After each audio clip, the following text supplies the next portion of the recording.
Das Land, wo der Jim Knopf und der Lukas, der Lokomotivführer, gelebt haben, war nur ganz munzig klein gewesen. Etwa doppelt so gross wie eine Wohnung. Wenn man über Grenzen wollte, hat man nasse Füße bekommen.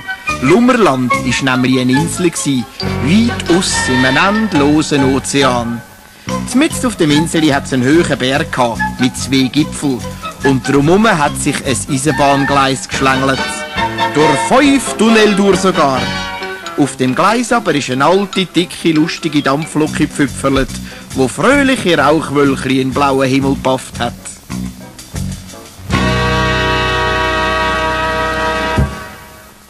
Lummerland Hauptbahnhof, Endstation. So hat der Lokführer Lukas an mich gerufen, wenn er am Bahnhöfli angekommen ist.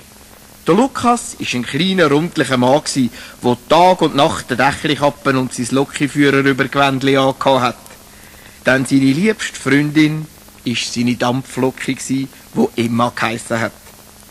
Wenn sie wieder einen Tag lang brav und tapfer rund ums Lummerland herumgepfupft ist, hat er sie an mich getätschelt und geredet mit ihr wie zu einem Mensch. Brav, Emma, bist wieder gefahren. Tapfer, tapfer.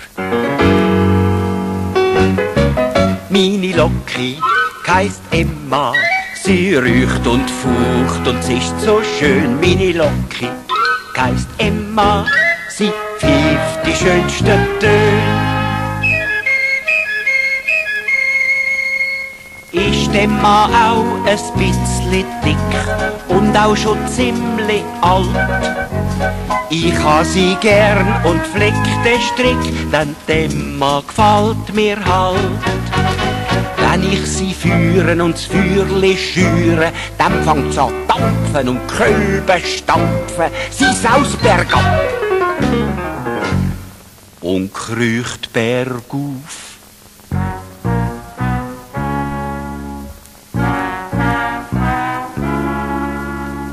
Wenn's runtergeht, fällt's an der Bremse, wenn's raufgeht, am Schnuff.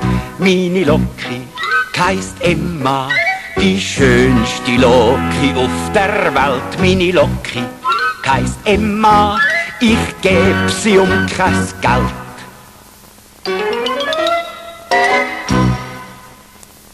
Der Lukas hat seine Emma so gern gehabt, dass er sich gar nicht darum gekümmert hat, ob das Lummerlander Locke überhaupt nötig ist oder nicht. Wegen hat sie nämlich keine gehabt zum Ziehen. Und auf der ganzen Insel haben auch nur 5 Menschen gelebt, die hätten mitfahren können. Der Herr Ärmel war von Beruf Spaziergänger. Man hat dann vom Morgen bis zum Abend gesehen spazieren. Immer mit einem Gox auf dem Kopf und einem zusammengerollten Regenschirm in der Hand.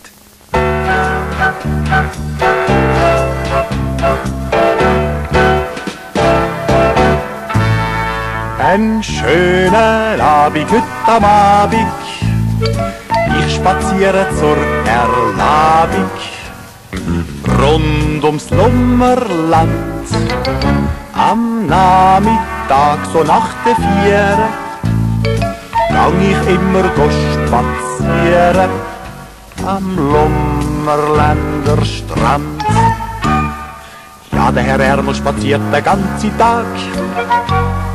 Ja, der Herr Ärmel spaziert so viel er mag. Mit dem Regenschirm am Ärmel und dem Hütli auf dem Kopf kennt mich der König und der Lukas und Frau Was und der Jim Knopf. Wie der Herr Ärmel, guten Tag. Das Kaufläden ins Lummerland hat der Frau Was gehört. Frau Was war eine herzensgute, liebe Frau mit roten Fußbäckchen. Sie ist den ganzen Tag in ihrem Laden gestanden, hat Kunden bedient und Epiri-Glasse gemacht. Und zu Abend war sie dann rechtschaffen müde gewesen. Höchst höchste Zeit, meinen Krämerladen zu schliessen. Wirklich, es kann nicht schaden. Ständig kommen die Kunden zu laufen, denn bei mir gibt's alles zu kaufen. Spaghetti, Zahnpasta und Salametti. Herdöpfel, Kaugummi, Milch und Salat. Andenken, Schuhbändel, Salz und Spinat.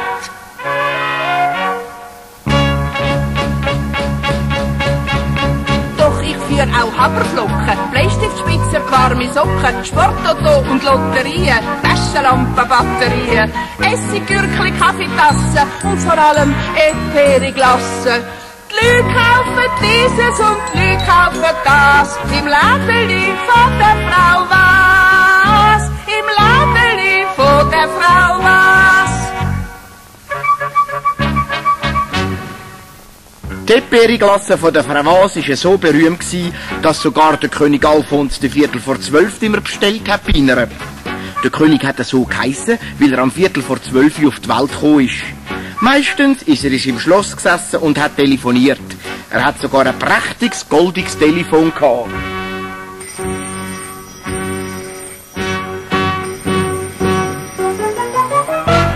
Hallo, hallo, was sagen Sie, wer ist dort? Hallo, hallo, da redet meine Majestät, der Alfons der 11:45, der König von Lummerland. Hallo, hallo, wie bitte, verstehen Sie mich nicht? Hallo, hallo, ich höre nicht, ach, das ist jetzt blöd. Der Alfons der 11:45 hat das Telefon in der Hand.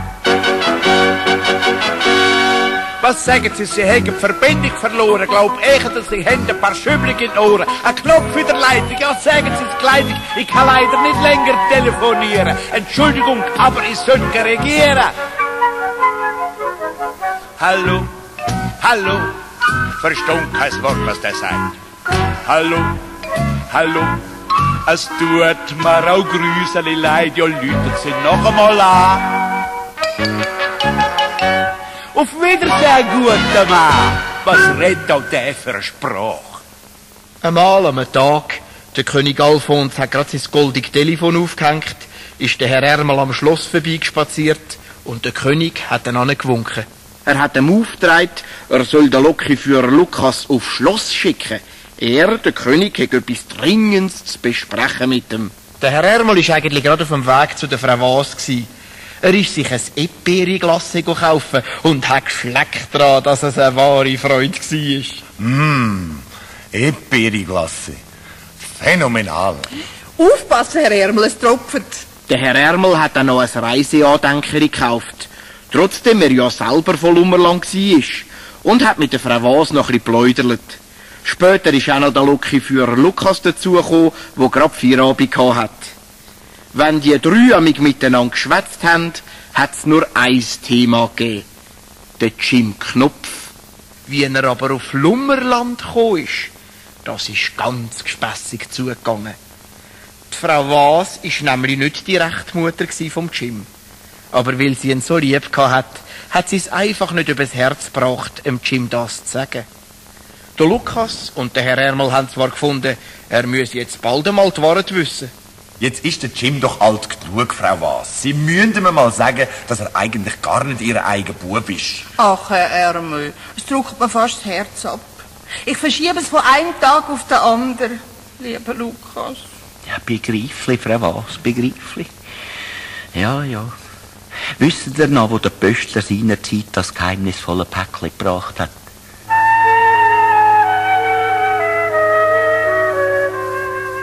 Ich weiss noch genau, manches Jahr ist's her, da hat mir die Post ein Bübli gebracht. Has gern gehabt, wie wenn's mies gsi wär, has gewickelt und dem Schöppli gemacht. Was ist das für ein Göfli gsi, der kleine arme Tropf? Der Jim. Der Jim. Der Negerbub Jim Knopf.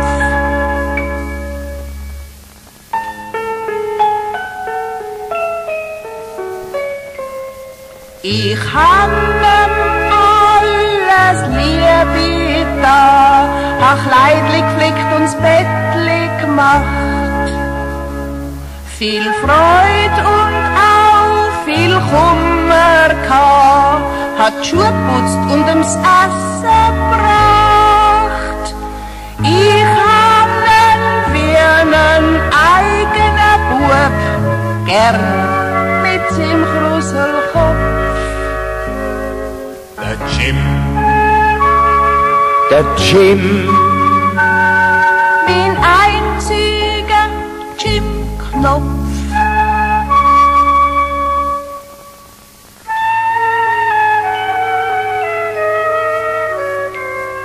So ist er gewachsen, Jahr für Jahr, und spielt uns heute die tollsten Streich. Ich mag ihn kaum mehr kommen, sie ist wahr, statt dass ich schimpfe, wird ich weich. Was ist das für ein Schlingel jetzt mit dem schwarzen Schopf? der Jim, der Jim, Der Losbub, der Jim-Knopf.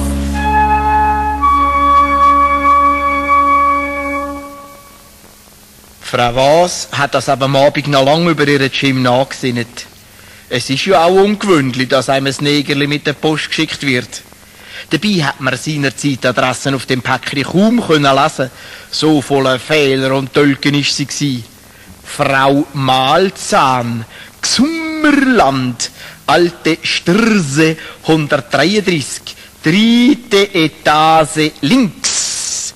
Etwa so hat man die Adresse entziffern. Und als Absender ist nur ein grosses 13 hinten drauf gestanden. Gsummerland hat eigentlich noch Lummerland geheissen.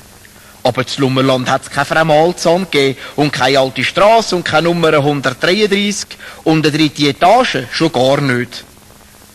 Die Frau Was hat aber das schwarz gekruselte Buscheli gerade so lieb gehabt, dass sie es aufgezogen hat wie ein eigenes Kind.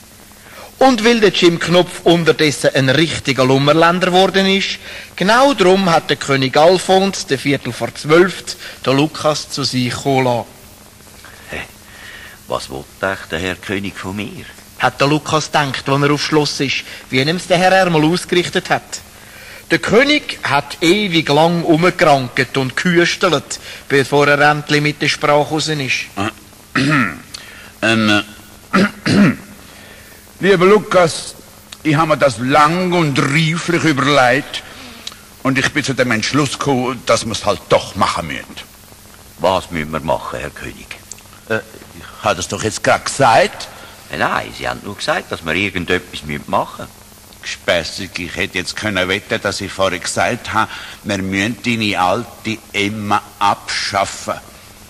Was müssen wir denn machen? Abschaffen. Leider, leider. Dem mal abschaffen? Nie im Leben, kommt gar nicht in Frage, Herr König. Ja, und wieso überhaupt?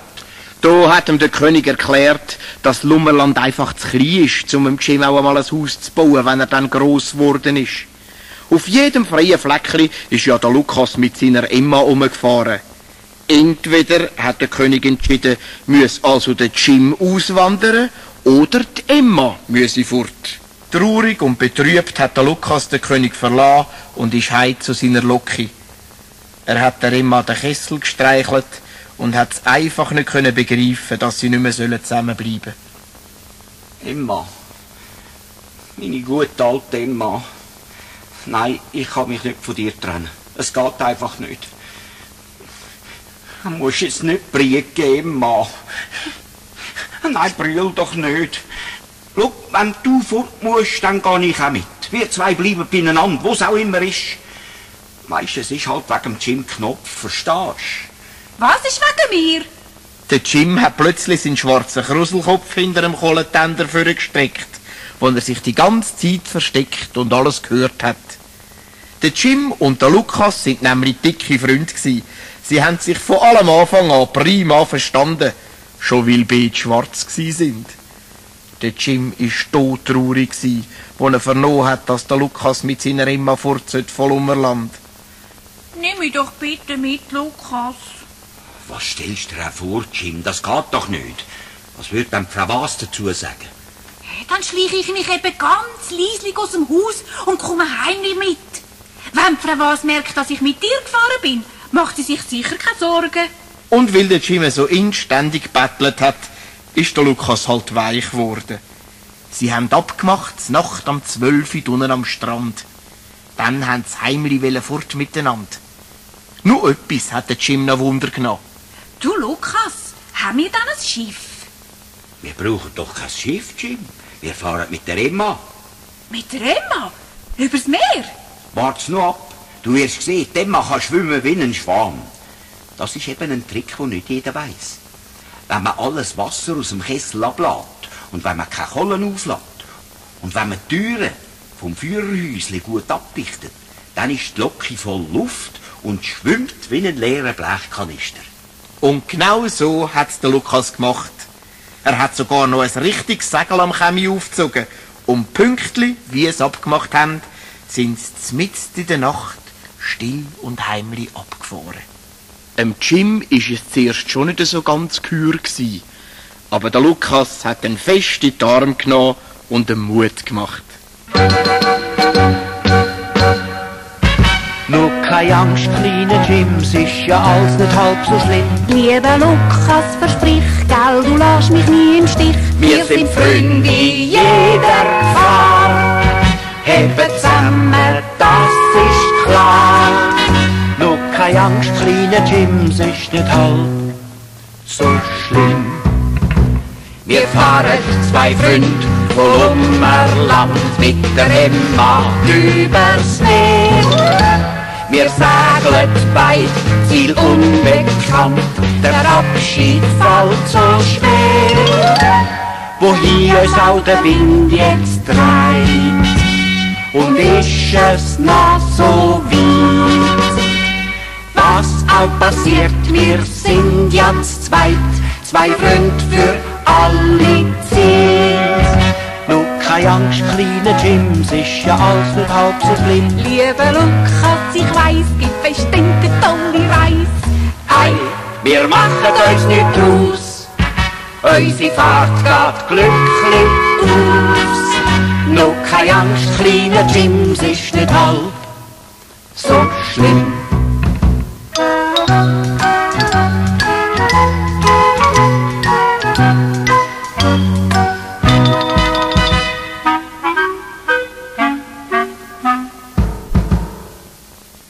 So sind die beiden Freunde auf der Emma übers Meer gondelt. Wenn sie Hunger hatten, haben sie einfach Meerbieren oder Seegurken von den Korallenbäumen gepflückt. Die Bäume wachsen manchmal so hoch vom Meeresgrund auf, dass es bis an die Wasseroberfläche kommt. Endlich, genau gesagt, nach 4 Wochen und 3 Tagen sind unsere Freunde wieder ans Land gekommen.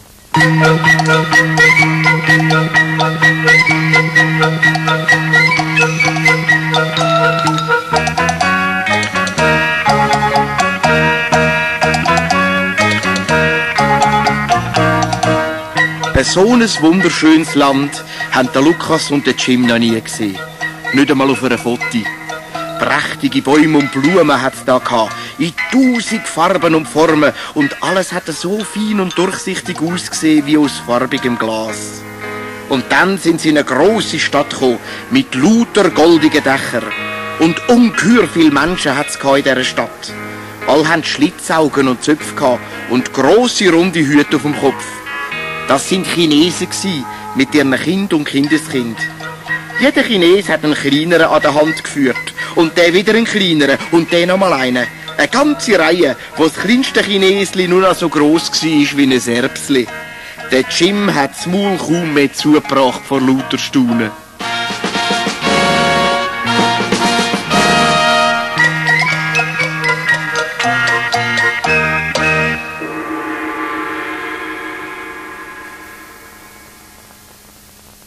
Wo sind wir echt da, Lukas? Also, ich will nicht mehr der Locki für Lukas sein, wenn wir da nicht in der Hauptstadt von China sind. Pink heisst sie, soviel ich weiss. Zuerst wollen wir jetzt einmal schauen, ob der Herr Kaiser von China daheim ist. Das da ist sicher sein Palast, der schöne ja. Ja, natürlich, da steht's ja. Pung Ging, Kaiser von China. Eintritt für Unbefugte verboten. Ja, da tun wir gerade mal läuten.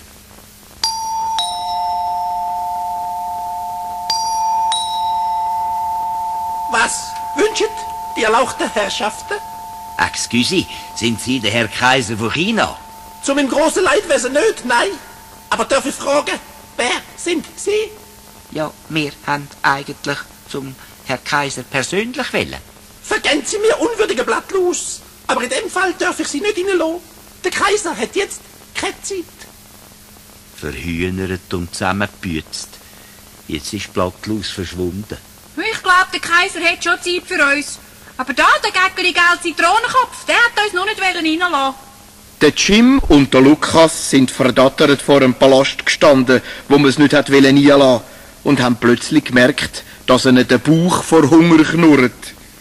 Sie haben studiert, wo es da zu Bing etwas zu beißen überkämten. Chinesisches Geld haben sie ja keins gehabt.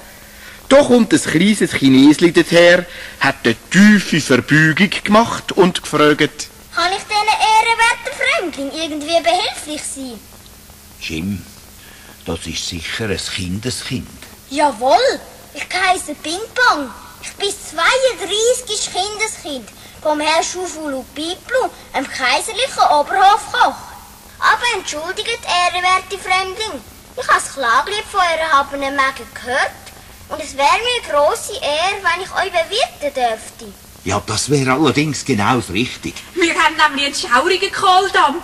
Sie müssen nur sagen, was ihr wünscht. Bitte sehr, da ist die kaiserliche Speiskarte. Oh, danke vielmals. 100-jährige Eier mit Eichhörnchen-Ohrensalat. Gezuckerte Regenwürmer mit geraspelten Pferdehufen. Dem Lukas und dem Jim ist der Appetit schon fast vergangen. Da ist ihnen plötzlich in den Sinn gekommen, dass es in China ja Reis gibt.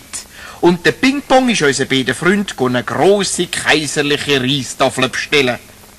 Der Jim hat dem Ping-Pong noch anrennen und fragen, ob sie auch Milchreis haben. Aber der grimmige Türhüter hat er nicht in den Palast gelassen und nur gesagt: Wir haben kein Milchreis. Wir haben Staatstrauer. Staatstrauer? Ja, was ist denn Trauriges passiert? Wissen ihr denn nicht, was mit unserem armen, erlauchten Kaiser los ist? Keine Ahnung. Der Türhüter hat ihnen hier erzählt, dass dem Kaiser sein Töchterli, die Li Si, von einer schrecklichen Seeräuberbande geraubt wurde und jetzt in der Stadt von den 1000 Drachen gefangen ist. Der Jim und der Lukas haben sofort beschlossen, die arme Li Si zu befreien. Und der Türhüter ist fast stiggelsinnig geworden vor Freude. Er hat sich 100-mal verbeugt und ist abgesaust, wie ein Wespe, das sich selber gestochen hat, dem Kaiser die frohe Botschaft bringen. Der Lukas und der Jim sind sicher gewesen, dass es jetzt vom Kaiser empfangen werden, wo sie plötzlich Trommeln und Trompeten gehört haben.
Mit gefährlichem Säbelrasseln ist die kaiserliche Palastwache aufmarschiert. Der Hauptmann mit einem riesigen Federbusch auf dem Helm hat den Jim und den Lukas angepellt. Er müsse die beiden Fremdlinge bewachen und folgen. Folgen sei sein Beruf. Ah, ja, das ist ein schöner Beruf. Aber meinen ist es nicht. Weiter ist der Lukas nicht gekommen. Dann plötzlich sind zwei dicke Bonzen da gestanden und haben gefragt: Wer sind ihr? Woher kommt ihr? Was rennt ihr da? Ich bin der Lokführer Lukas und das ist mein Freund, der Jim Knopf. Wir sollten zum Kaiser von China. Jawohl, wir wollen seine Tochter aus der Drachenstadt befreien. Sehr lobenswert. Aber das kann jeder behaupten. Habt ihr überhaupt einen Ausweis? Nein, wir haben Hunger. Ohne Ausweis habt ihr nicht mal einen Beweis, dass ihr lebt. Es gibt sie also gar nicht, amtlich gesehen. Und den Mensch, wo es nicht gibt, der kann noch nie nicht angehen. Auch nicht zum Kaiser. Logisch. Oder nicht? So, meine Herren Bonzen, jetzt will ich euch mal etwas flüstern. Wenn ihr uns jetzt nicht augenblicklich zum Kaiser bringt, dann beweiset ihr euch handfest, dass es uns gibt. Auch amtlich gesehen. Ihr dicken, dummen Böli-Bonzen! Das ist eine Bonzenbeleidigung. Dafür kommen wir Cheffi. Ich bin verhaftet. Im gleichen Moment ist die ganze Palastwache auf den Lukas und den Jim losgestürmt.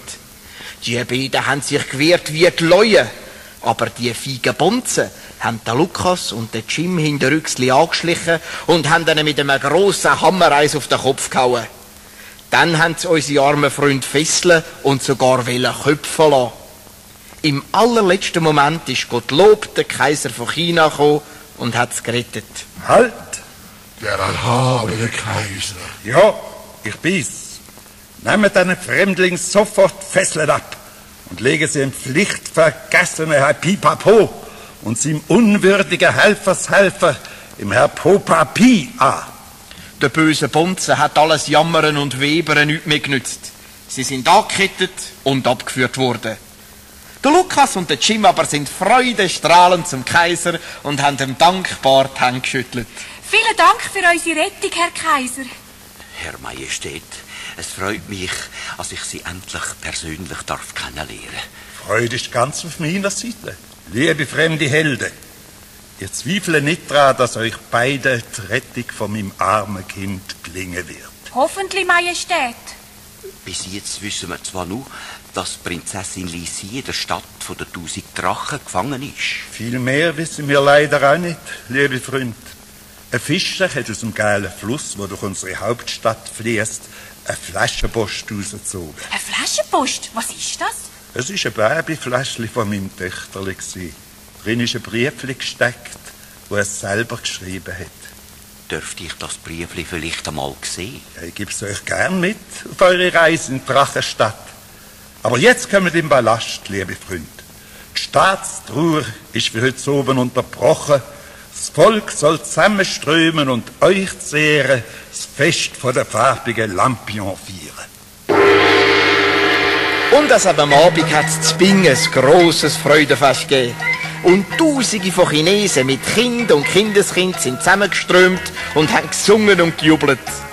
Alle haben farbige Lampion geschwenkt und auf dem Platz vor dem kaiserlichen Palast hat es ausgesehen, wie wenn lauter Glühwürmli tanzen würden. Der Kaiser ist mit dem Lukas und dem Jim auf dem Balkon gestanden und hat laut verkündet: Mein Volk, meine Chinesen, zwei Helden aus Lummerland, die gehen zum Drach, dem Bösen, und wenn mich Kinder lösen, aus Gefangenschaft und aus Schand.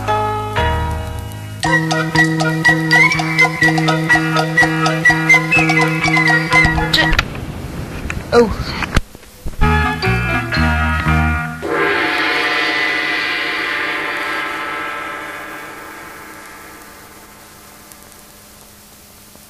Der Lokführer Lukas und der Jim haben beschlossen, Prinzessin Lisi aus der Drachenstadt zu befreien, was es auch für Gefahren zu überwinden gibt dabei. Sie haben sich vom Kaiser verabschiedet und sind mit der Emma abgefahren. Nach 7 Tagen Lokifahrt sind sie endlich zum westlichen Tor der chinesischen Mauer gekommen. Und gleich drauf ist die Stimme durch einen ganz wunderbar gespässigen Dschungel dampft.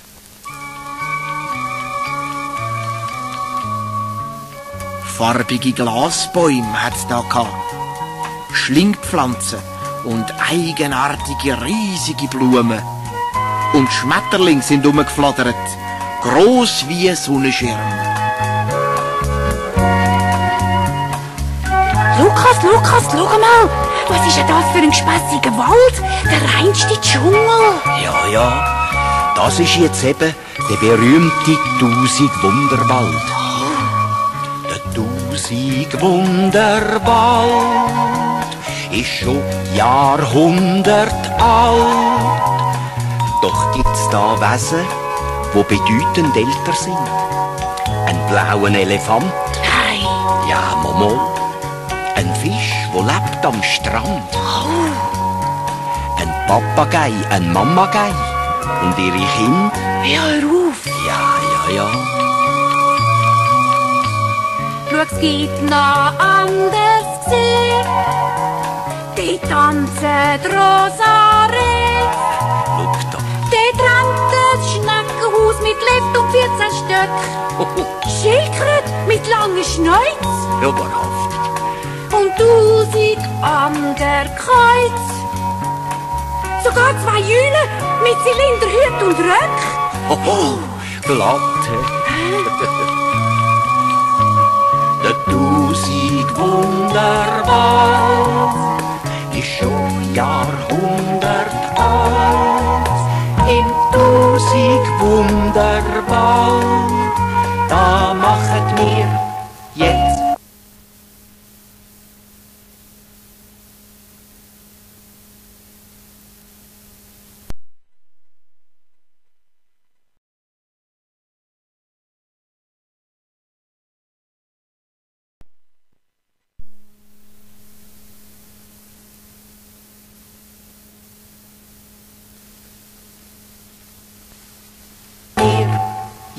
halt.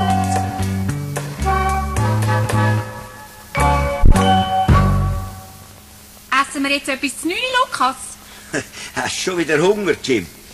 Jetzt wollen wir doch zuerst einmal der Lisi ihre Flaschenpost lesen. Oh ja, lies vor, Lukas, was steht drauf? Warte mal schauen. Die Lisi hat geschrieben, dass sie von einer Seeräuberbande in den Wilden 13 mit vielen anderen Kindern gefangen wurde und an einen schrecklichen Drachen, Frau Malza, verkauft worden ist. Sie wohne in der Drachenschule zu Kummerland, Alte Straße 133, 3. Etage links. Da ist dem Lukas plötzlich ein Lichtli aufgegangen und er hat dem Jim endlich erzählt, dass er ihm ein Päckchen mit genau deren Adressen auf Lummerland geschickt worden ist.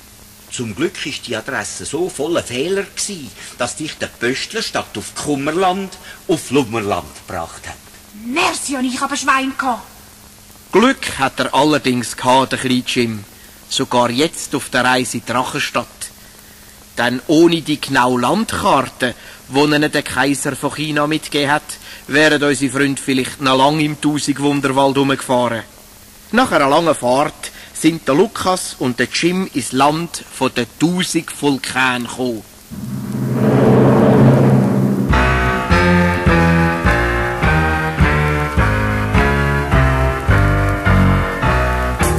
Eine unheimliche Gegend war das. Ein grusiger Wind hat gepfiffen und rundum haben grosse und kleine Vulkane Feuer, Glut und Aschen ausgestoßen. Ein Krach haben sie gemacht, dass sich unsere Helden zuerst die Tore zuheben mussten.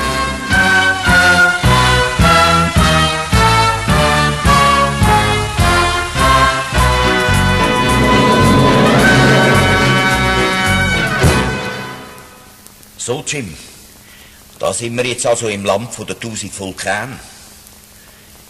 Eine ziemlich ungemütliche Gegend, findest du nicht auch? Aber wo ist jetzt die Drachenstadt Kummerland? Ja, das müssen wir jetzt eben wissen.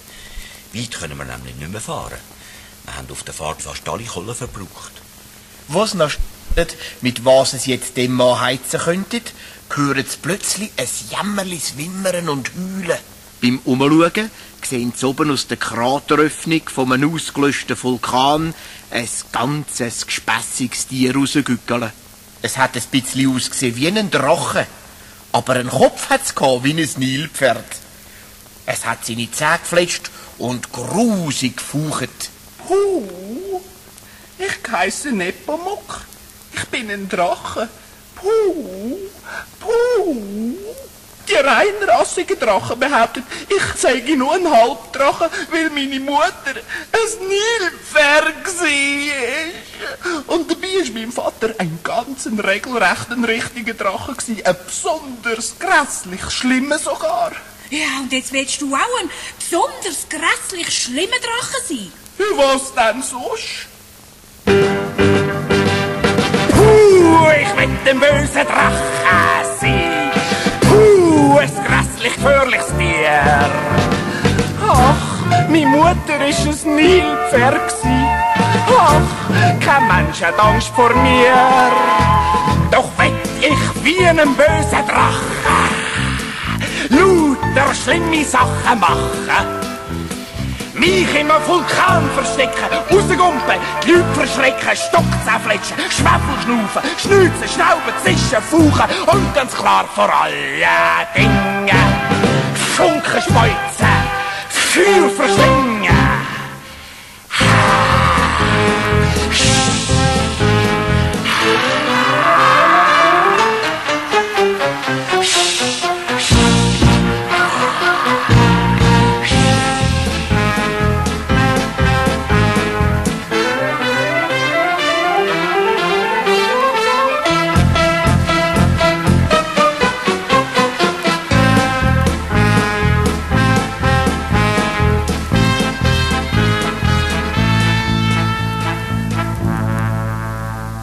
Doch ich habe nichts zu lachen. Ein halber Drache wird nicht anerkannt. Die anderen Drachen, ich kann nichts machen, haben mich aus der Drachenstadt gejagt und verbannt. Ich will ein böser Drache sein. Ein grässlich gefährliches Tier. Ach, meine Mutter war ein Nilpferd. Ach, kein Mensch hat Angst vor mir. Ja, Momo. Also wenn wir überhaupt vor irgendetwas Angst hätten, dann wär's vor dir. Das hat dann den Nepomuk ein bisschen getröstet. Aber er hat noch einen anderen Kummer gehabt. Oh, heute habe ich einfach einen Unglückstag. Mein Vulkan ist mir ausgegangen und ich bringe ihn einfach nicht mehr zum Brennen. Ja, hör auf. Ja, da können wir ja mal nachschauen. Wir sind nämlich zufällig zwei Lokiführer und verstehen uns aufs Feuern. Der Lukas hat den Vulkan in kürzester Zeit geflickt gehabt. Aus lauter Dankbarkeit hat der Nepomuk unseren Freunden einen Haufen Kohle geschenkt, zum Thema heizen, und hat ihnen auch verraten, wie sie in die Drachenstadt hineinkommen. Die richtigen Drachen haben nämlich niemand hineingelassen, der nicht wie ein reinrassiger Drachen ausgesehen hat. Da hat der Jim eine famose Idee gehabt, nämlich aus der Emma, wo ja hat können Feuer und Funken speuzen, einen Drachen zu machen.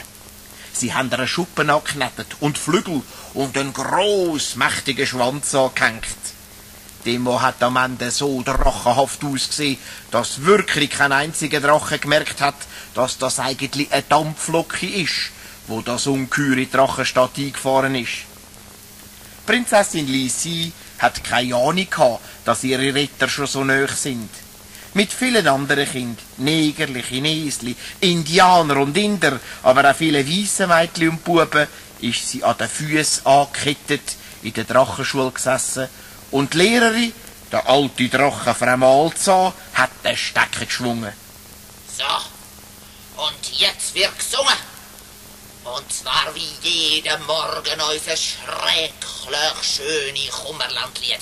Bad, Schwefelgestank und Drachenwicht. Da, los, 2, 3. Wie wunderschön ist Kummerland, die große Drachenstadt. Wir singen fröhlich miteinander, ja, das Kummerland ist platt. Tralala, tralala, tralalala,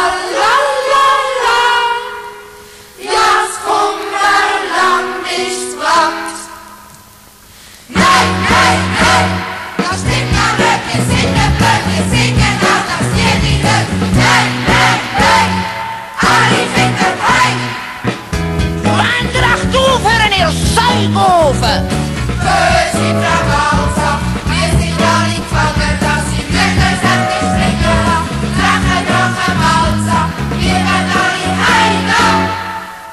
Heimgehen, ja, böse Ramalsa, hätten wir keine Kinder, aber würden sie auch fangen gehen. Drache, Malsa, wir werden alle heimgehen. Heimgehen, ja. Ruhe! Wenn das noch ein einziges Mal vorkommt, dann gibt's nichts mit zu essen. Euch will ich schon lehren, euch Schnoddergofen. Weiter ist sie nicht gekommen. Dann urplötzlich ist der Jim Knopf unter der Tür gestanden und hat gerufen: Ein Augenblick, Frau Malzahn! Hey, du schwarze Dreckspatz. Wo kommst denn du so plötzlich her? Wer bist du überhaupt? Ich bin der Jim Knopf. Ich komme von Lommerland und will Prinzessin Lisi befreien. Und alle anderen Kinder gerade auch.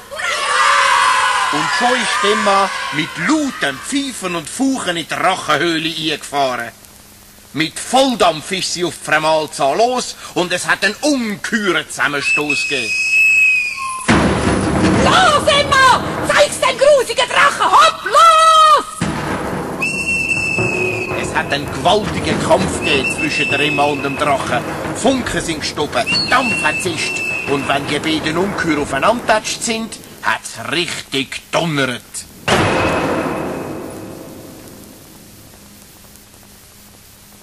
Plötzlich, nach einem letzten zünftigen Putsch, ist Frau Malzahn umpurzelt und hat alle vier von sich gestrickt.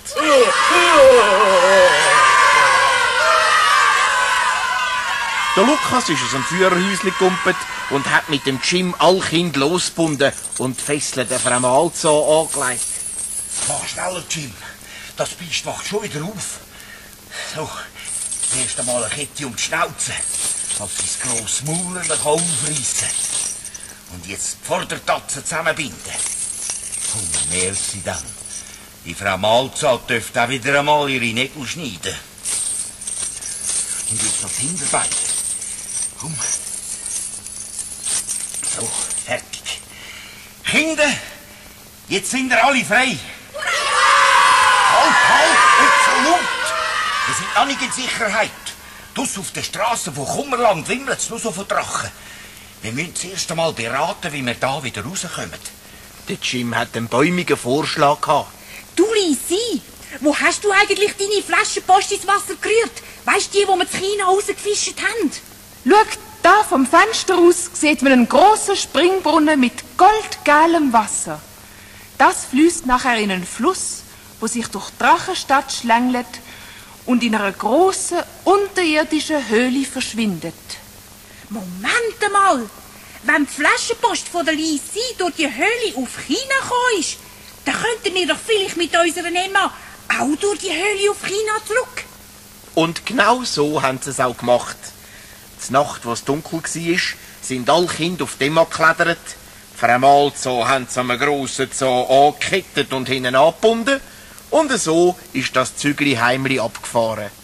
Als sie zur Drachenstadt rausgekommen sind, haben alle froh und dankbar aufgeschnauft. Und der Lukas ganz besonders. So, Kameraden. Ich wollte noch nicht viel sagen, aber ich glaube, unsere Flucht ist uns gelungen. Unsere Emma ist doch eine tapfere Loki, oder? Unsere Loki heisst Emma, sie hat Frau Malzahn fertig gemacht. Unsere Loki heisst Emma, sie ist eine wahre Pracht. Ja, die Emma hat den Haufen Kind und Kummerland befreit. Wir fahren jetzt in die Heimat geschwind, wie viel doch Emma breit. Wenn ich sie führen und das Feuerli schüre, Dann fängt's an dampfen und Kölben stampfen. sie saust im Schuss durch das Tunnel. Wenn man reinkommt, wird's dunkel, wenn man rauskommt, wird's hell. Unsere Loki heisst Emma, Sie rührt und fucht und sie ist so schön, unsere Loki heisst Emma, sie pfeift die schönste Öl.